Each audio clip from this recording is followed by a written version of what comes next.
On se rend compte finalement que pendant ce premier temps qu'elle va passer avec Jacob et puis même avec sa sœur Rachel, Léa va s'évertuer à se faire aimer. Le grand besoin qu'elle avait, c'était de se faire aimer par Jacob, de ne plus être l'objet de mépris de la part même de sa sœur. Et elle était là, dans ce foyer.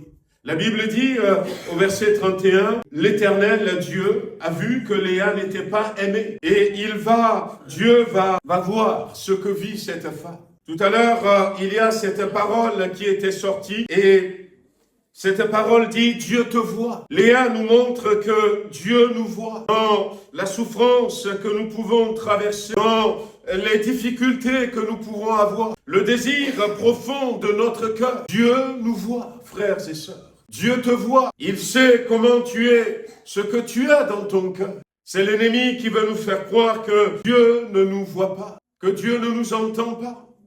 C'est l'ennemi qui nous fait croire que, il faut des fois crier, il faut faire des choses extraordinaires pour attirer l'attention de Dieu. Même si nous ne faisons pas des choses, je ne sais pas, qui sortent du commun. Dieu nous voit. Dieu voit notre cœur. Dieu entend notre cœur. La Bible dit que Dieu entend même les soupirs inexprimables de notre cœur. Dieu voyait Léa. Dieu a tout vu. Il a tout vu dès le début. Et il connaît les sentiments de son cœur. Et finalement, la Bible dit que Dieu va rendre Léa féconde, sans même que Léa formule une prière. Parce que ton Dieu te voit, Dieu va la rendre féconde.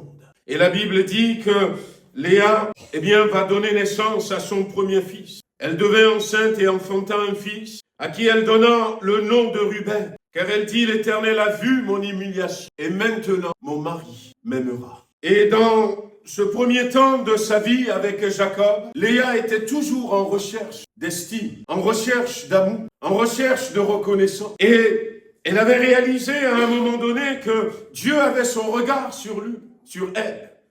L'Éternel a vu mon humiliation.